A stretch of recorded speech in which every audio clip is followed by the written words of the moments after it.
It's March in Arizona and the clock is ticking. If we don't set up our gardens right now, the 100-degree heat is going to win. Today I'm going to show you how I prep my garden for spring on a total budget, so let's go. And if you're new here, my name is Shanice from Sunshine Gardens. When you garden on a budget, grow bags are a huge game changer. Grow bags are an affordable option for new time growers. They're easy to move around and they are breathable. And it makes it easier for you to group them together without the plants being in the same pot. They benefit one another while keeping each other cool.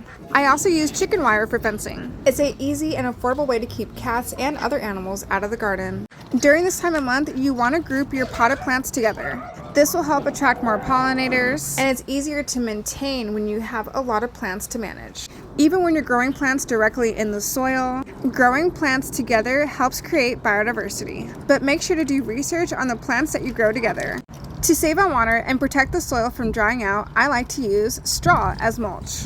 Mulching with straw is the best option in my opinion because straw will break down into the soil, creating organic matter. Now let's talk about the low maintenance plants. Low maintenance plants like this yellow cassia bush are native plants. Plants that grow without you having to plant them. They come up every year like this green onion. Mint is also easy to grow as well, very low maintenance. I also have a grapevine that grows back each year. I have a few plants that just keep growing all year long like this rosemary.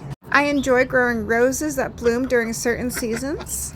Here's a list of plants that you could plant right now in the month of March. You could grow tomatoes, eggplants, peppers, any kind of melons, and cucumber. And basically any heat-loving vegetable, you should start right now from seed.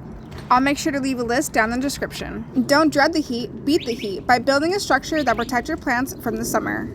So this is a DIY project, a trellis hoop house. We basically use PVC pipe, trellis, lumber for the frame, and zip ties. This will keep the plants shaded and cool during the intense summer heat, which will really help my vegetables this year. And if you want to save more money and help the environment, composting is the way to go. I create homegrown compost right in my backyard.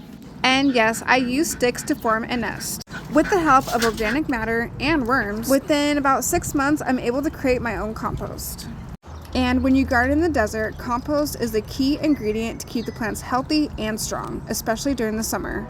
I start really composting during the fall, and during the active times of the season, like March, I'm able to provide nutrients to my plants that they need for spring.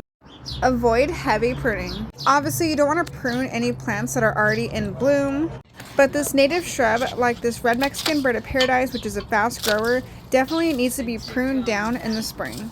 This will prevent it from becoming leggy, which will break during strong winds. And even though we trimmed it down a lot, it'll grow back really fast. If you have ornamental grass like this fountain grass, trim it down as much as you can before the summer.